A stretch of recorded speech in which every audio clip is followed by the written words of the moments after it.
right, welcome back to another episode of Another Bourbon Show. I think this is one that we've been sitting on way too long.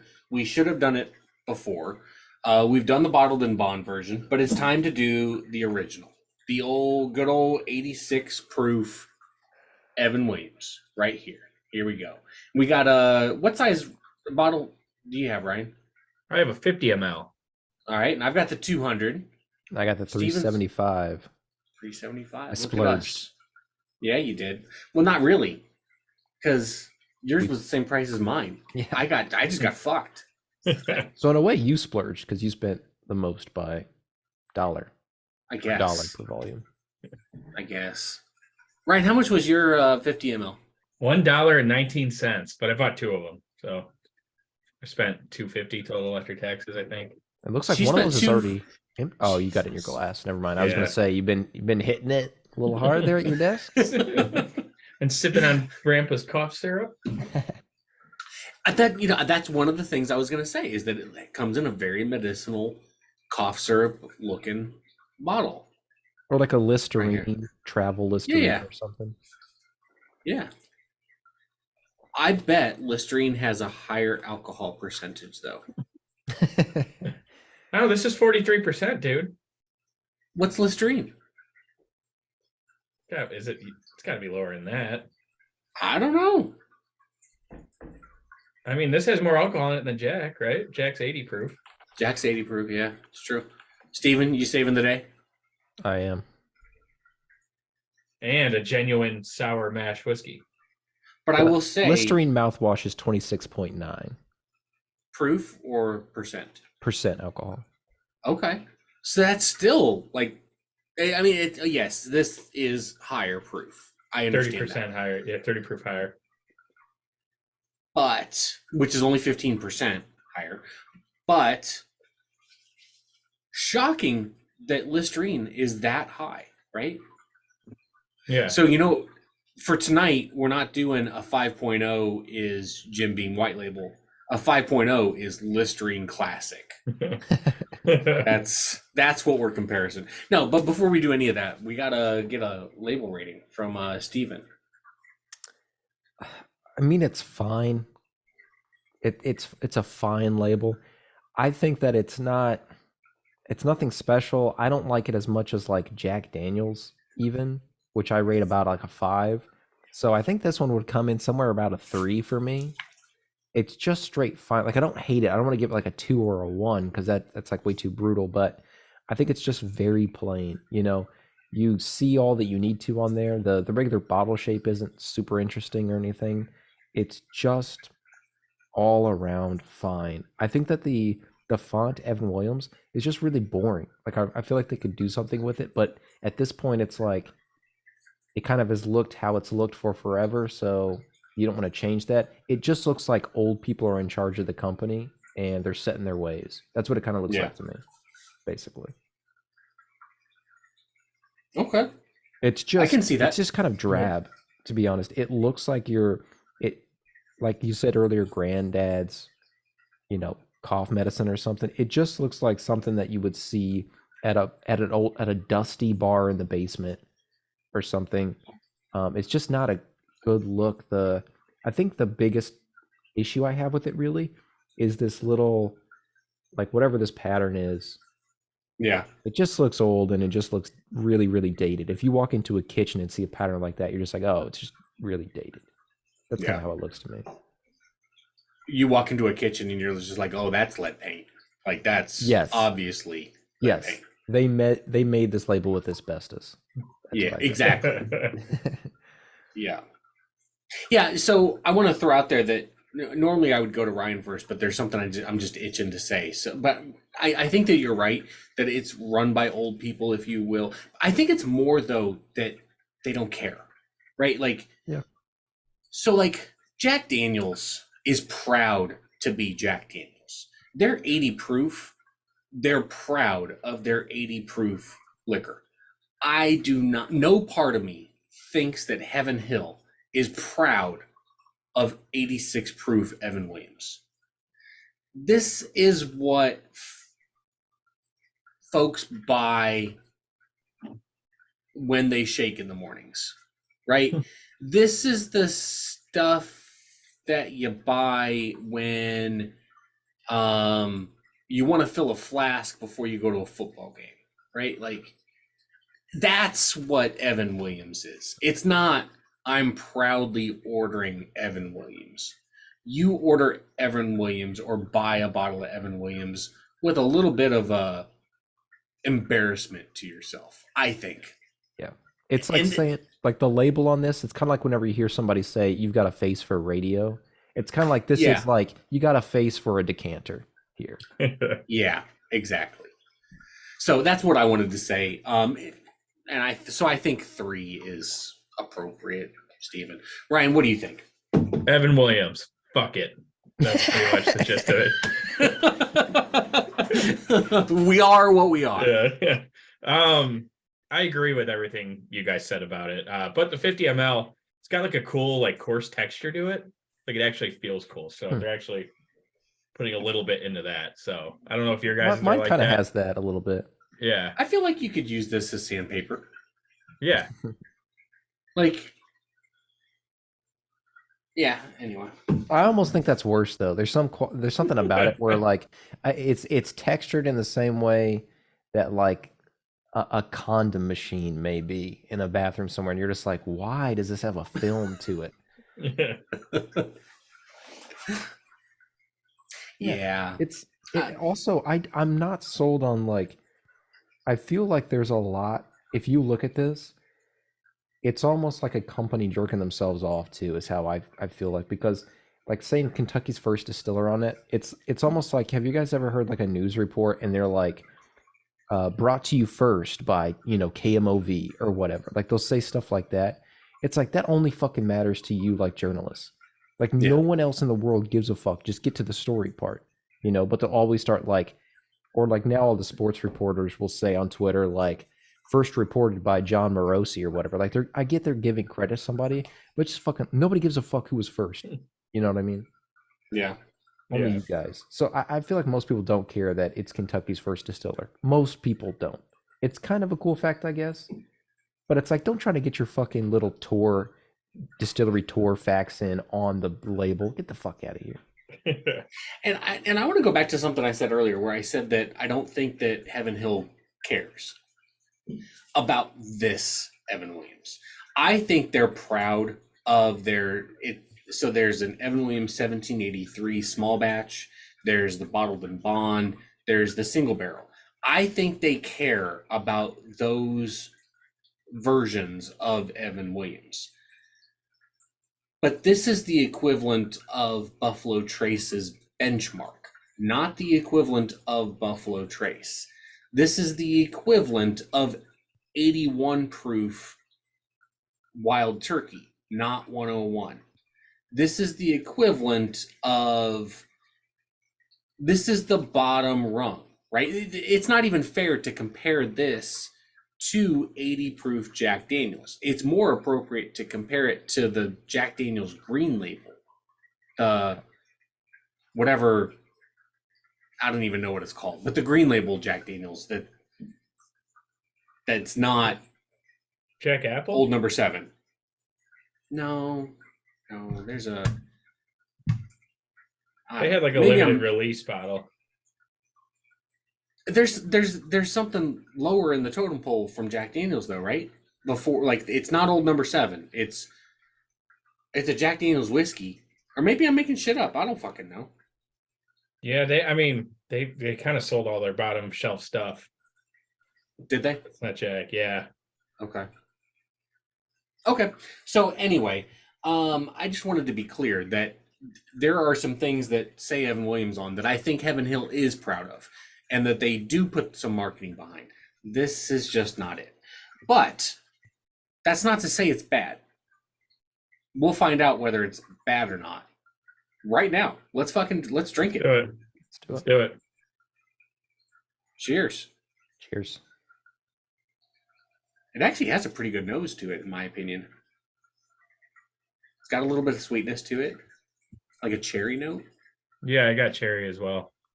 And I get a lot of apple, stuff like that, probably because it's younger, I guess. Yeah.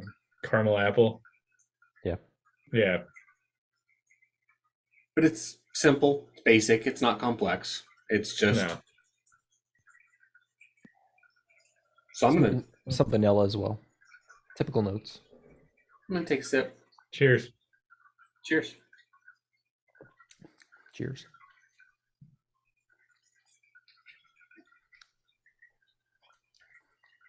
It's not bad. It's not bad. It's light, No burn. but I'm getting a little bit of tingle on the back of my tongue. Yeah. No burn though, like you said, Or right? hug. Yeah, no burn. hug. Yeah. No. It is sweet. It is. I mean, I get pretty much the same notes I got on the nose. Mm-hmm. Yeah, there's no surprises here. No. This is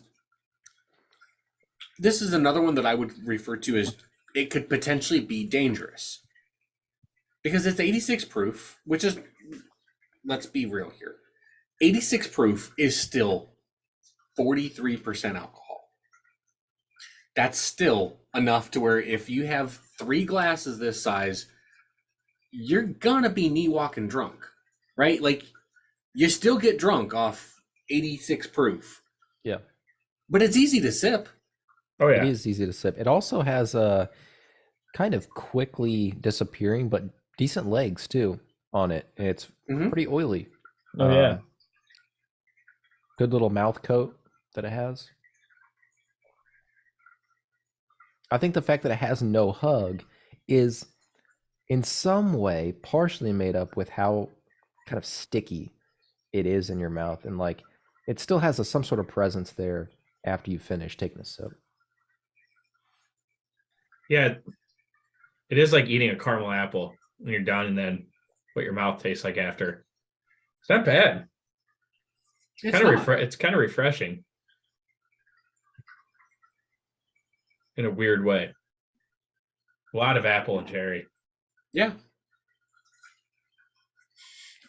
But again, I like the only real way I can describe it is simple. It's got some sweetness to it. I pick up more of the apple on drinking it than I did on the nose. And I pick up whereas on the nose I picked up a lot of cherry. I get no cherry on the palate. None.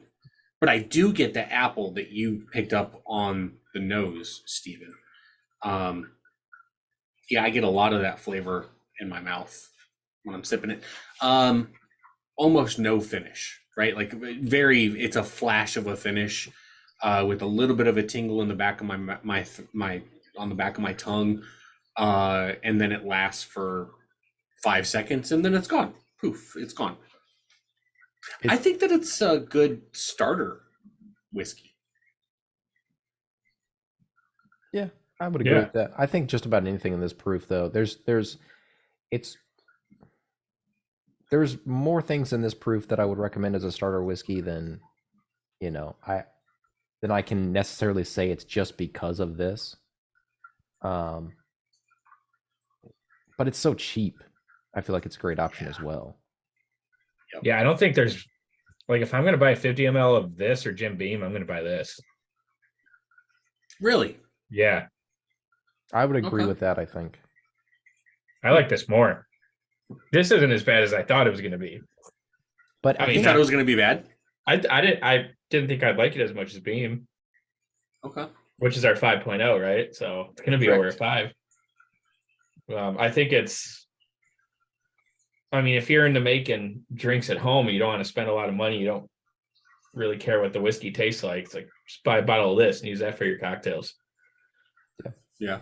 I don't think it'll add a bunch to the cocktail itself, but if you're looking to save some money and still get a nice buzz, a nice drunk, then yeah, go this route. See, I could see using this in like a whiskey sour, maybe. I don't think I'd use it in an old fashioned. I think that it would be too sweet. Like I think an old fashioned would end up being too sweet with this in it. it doesn't have like enough of the whiskey characteristics to hold up. Yeah, maybe in this and like a an old hot fashioned. apple cider with a shot of. Yeah, yeah. You like this, I think in a mixed drink you would just get like an essence of whiskey. I think it's a good drink whenever you are mixing it with like one other thing, a companion piece to it. So a lot of the same ways you'd like a Jack and Coke is like a classic drink. It's kind of like that type of thing. I mean, you could easily swap this out instead of Jack in that Yeah. drink. I don't know that I would like it as much as Jack with a Jack Coke, but Same. you definitely could, and that's the idea. I think is you could just substitute it if any drink you like whiskey in, and you maybe just add one more ingredient. I think this will be perfect for that. So I think that you're exactly right, Stephen. And I agree with you that I personally can confirm that I would not like this as much in a whiskey Coke as I would like Jack Daniels in a whiskey Coke. However, I'm really curious to know how this would go with the mixed drink that Ryan made on that episode of Mountain Dew with this. I think this would go really well with Mountain Dew, personally. Yeah.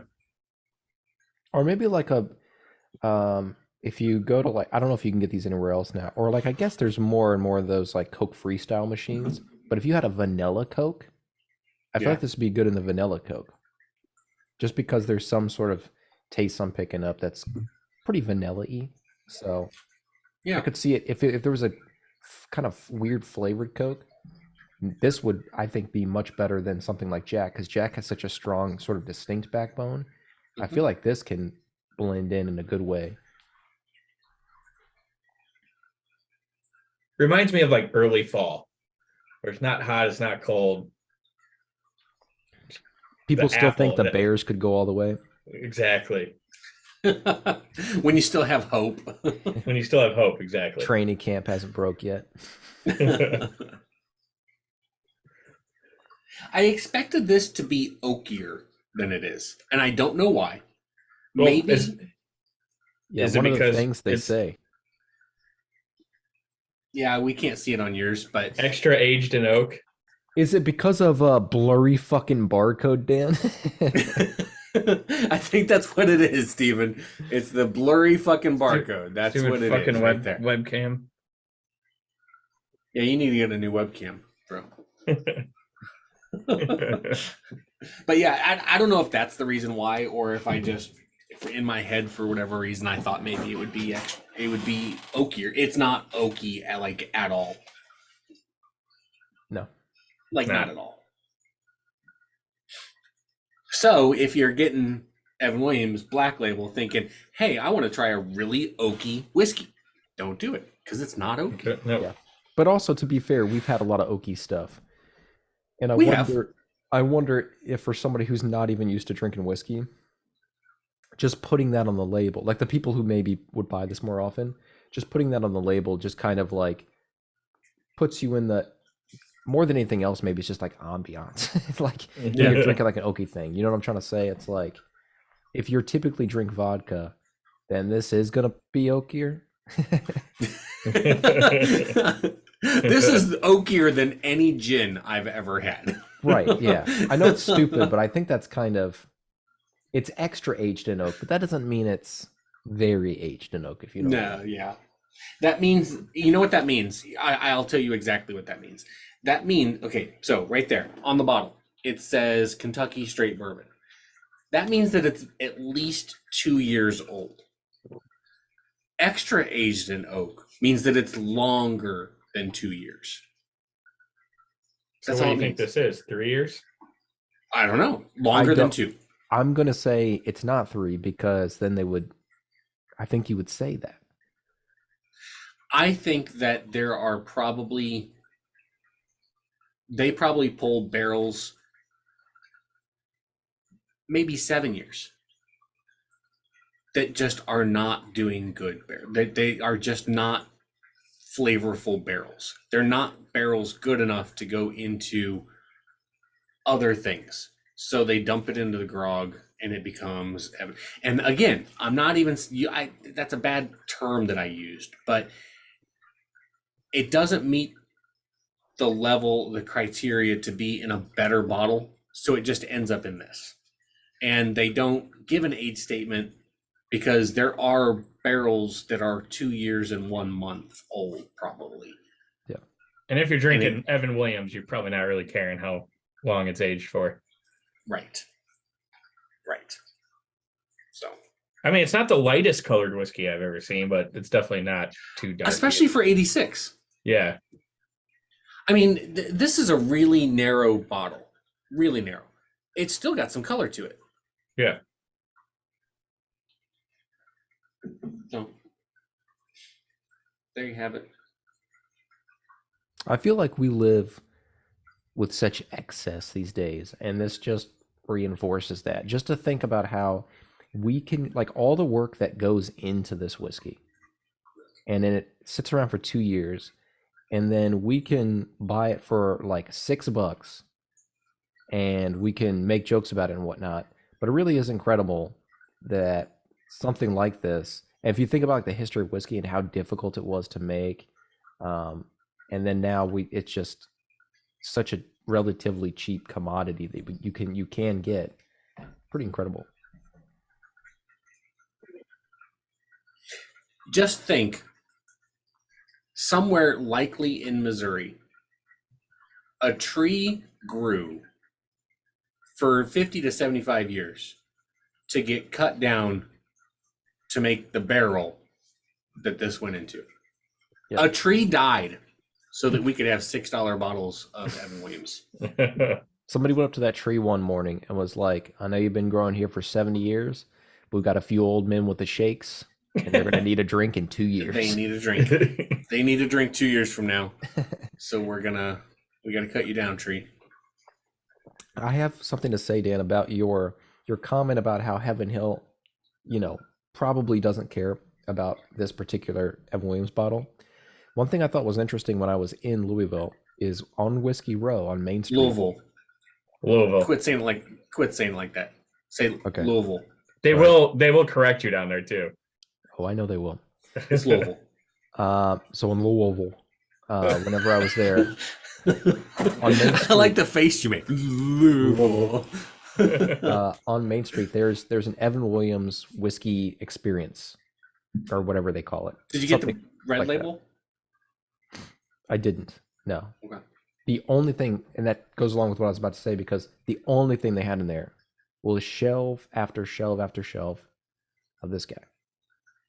It was the only thing available that day. And I understand that it's not always that way necessarily, but that was all that was on all the shelves. So there'd be like nice looking walls. They have a nice display of like this, rocks glass with, rocks in it, and it's flowing whiskey that, or like colored water, that looks like whiskey. It's a very cool presentation. But then there's just these cool designer shelves at different spots on the different walls, and all it is Evan Williams Black Label. And you can buy it, but that's like the only thing you can buy there, besides like maybe they had a shirt there or something like that. And then like those little books you can get that allow you to get stamps at all the distilleries you go to. That's it. That's in there. And you can learn more about the whiskey making process. But it's funny that they have like that, and that's their presence. That's the Evan Williams presence on Whiskey Row. And then, you can go to Heaven Hill, you can go to all these other places and, see more. But it is interesting to me that like that was the display for Evan Williams on that street. So you think they are proud of their I think that entry level? It kind of matches the aesthetic. I think it is kind of like a museum whiskey at this point, sort of. It depends on what company you're with. If you're on Whiskey Row, this is a museum whiskey. If you're just, if you're by Churchill Downs in the slums and you're at a whiskey store, that it's just the cheap whiskey you can get a handle of. I think it's in that way, because of its price and because of its history, its heritage. I think it's a versatile whiskey, I guess, in that way. And obviously, Yeah. it's good juice. I mean, we're talking about it. It's not like it's bad or anything, but I Yeah. think it fits an interesting part. If you're a whiskey tourist or whatever, you may go to that place, buy that cheap whiskey. Maybe that's the only bottle you take home. I bet that's true for a lot of people that go down there. That's just interesting. Okay. Well, I will say that, yeah, maybe you're right. Maybe they are, and I know this isn't really what you were getting at, but maybe they are really proud of Evan Williams. I know that they're proud of like Evan Williams, the distillery. They're proud of the line, if you will. I just didn't think that they're really proud of this particular part of the line, but maybe they are, and good for them, right? Like they're making a good product. It's enjoyable. I like it. Yeah. I don't know So if they're yeah, proud good of for it or them. not, but there's some prominent, whiskey real estate that's Yeah. taken up just to sell this. And then you go literally like a block and a half down the road, and there's whatever it's called, Justin's House of Yeah. Whiskey or whatever that got busted by the feds. Yeah. Well, one thing to know is that no matter where you go, if they sell whiskey, you can pretty much find this. Yeah. This is not an allocated bottle. This is easy to acquire. So And if there's you love options. it, good for you. There's options of how big you want to get it. Sometimes that's Yeah. not. That's very nice as well that we have that luxury, because sometimes we're trying to do episodes and it's like we either have to share with one another or we have to commit to buying a 750. And we've talked before about how nice it is just to be able to get a 325 even if the value's not there. Or you can even get a 200 of this, a 50. That's nice. Hey, what do you say we actually just go ahead and rate this, and then we can get it off our chests and just bullshit and drink after that? Sounds good. I'm Okay. pretty solid. I know exactly what I'm going to give it. I know exactly what I'm going to give it to.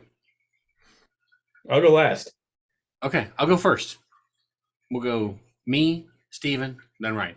I'm going to give it a 5.0. Okay, and hear me out. 5.0 is the equivalent of Jim Beam. I think that this is on par with Jim Beam White Label. I think that a discrepancy between Jim Beam White Label and this is purely based on preference. But I think that they are equally good whiskeys, equally good bourbons. I can see somebody drinking this and being like, oh, this is way better than Jim Beam. Or I could see somebody with a different preference having a glass of Jim Beam and being like, oh, this is way better than Evan Williams. I think they're basically equivalents of one another. But I will say that I am super surprised by how much I enjoyed this, how easy it is to sip. If I was going to call something smooth, this would be it. And that smoothness is not just based on the fact that it's 86 proof. It's based on the fact that it's very easy to appreciate. It's easy to enjoy. I think that this exact whiskey, if they bottled it at 93, like Buffalo Trace or something along those lines, I think it would still have a smoothness to it. This is the same proof as Buffalo Trace. You're right. For some reason, I was thinking Buffalo Trace was 93, but you're right. It's the same as Buffalo Trace. I think that if they proofed it up, as Stephen has notoriously said, Gotta proof it up. In a different context, but yes, move on. But I think that if it was a higher proof, I think that it would still be smooth, easy to appreciate, easy to enjoy.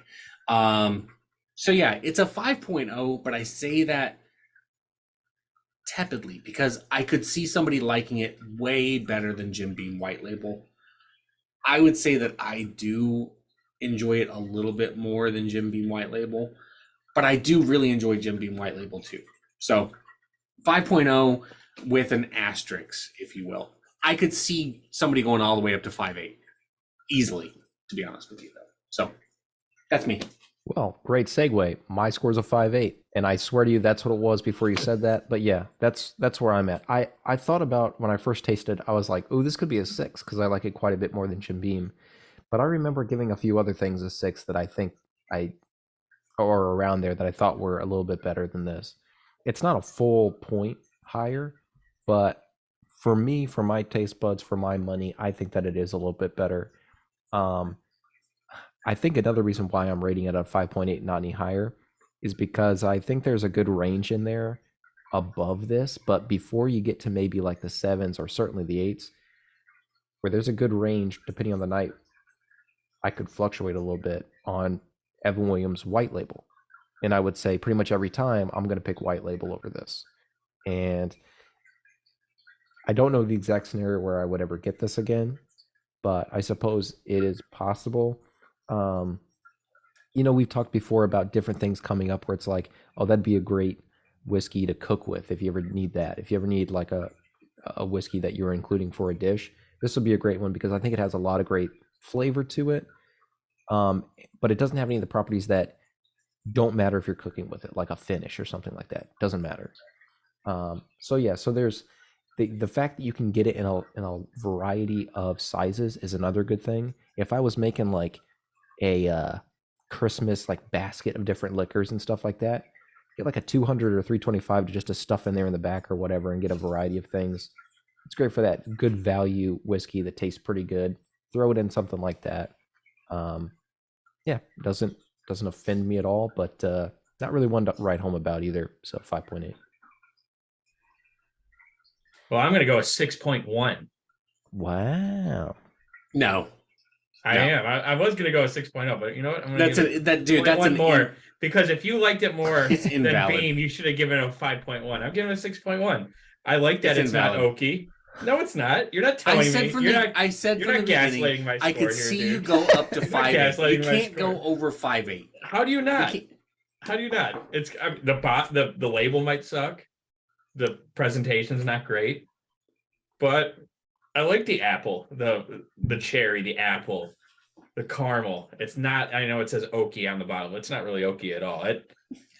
The apple for me reminds me of fall.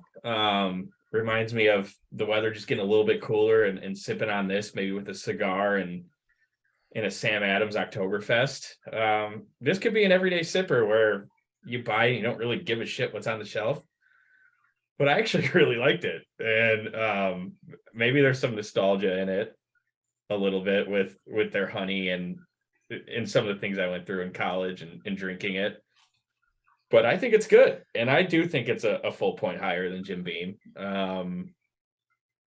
It's just a solid, cheap, easy to grab whiskey that if you like something that won't offend you, it's not going to blow you away by any means, but tastes a lot like apple. If you like a caramel apple, get this bottle and enjoy it because that's what it is. So Ryan, fine, 6.1 if you say so. You're full of shit. But no, but seriously, I'm joking. I'm kidding. But one thing that I am serious about though is that something you said, Ryan, is that it's easy to enjoy. You said something else too that I actually agreed with more, but I forgot what it was. Won't offend Anyway. you, won't blow you away. Something like that. Yeah, won't offend you, won't blow you away. Okay, so I think that this is a really great example of a bottom shelf whiskey in that it's simple, it's basic. It don't look for too much out of it, right? Like you're not going to be wowed by it, but you're not going to be offended by it either, right? Like you don't have there's certain whiskeys. None are jumping off my brain right now, but that are like they almost have like a dirty dishwater feel to the mouth. This isn't that way. This is smooth. This is clean. It's a good whiskey, but it's really basic. It's really simple, and there's nothing wrong with that, especially when it's $16 for a 750 milliliter, right? Like what are you wanting from a $16 bottle that this isn't giving you? It had a nice crisp taste to it, which I didn't expect. Yeah. But yeah, I mean, obviously I'd go mellow corn before this. I mean, now with price increases, a 750 of Evan Williams and mellow corn is actually a pretty close comparison. Probably about Probably- $20 actually. Yeah, Mellocorn is now. Yeah, I think. Yeah, so it's you're probably looking at a $5 difference between the bottles, but I like the Mellocorn more. But yeah, I would if I had friends over and I didn't want to pour them any of my good shit, I'd get a bottle of this.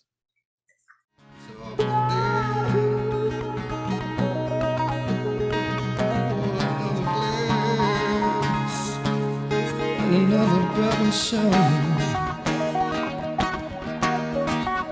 Another bourbon show. Another bourbon show. Yeah, it's always nice doing a podcast and it's like, damn it, I had to buy a $30 bottle for this, this week. That's how we did it a lot back in the day, I feel like. Yeah. So it's good to have a break sometimes. Yeah. Yeah, until we got into a good routine of like sharing. Yeah, so there was probably 4 or 5 bottles that we had to buy just because. Yeah, just because. Yeah. See, listeners, we are dedicated. We are dedicated to you. That's what we are. We're not alcoholics. We're dedicated. Exactly. Yeah, those old guys getting the shakes. They're dedicated. They are dedicated individuals. That's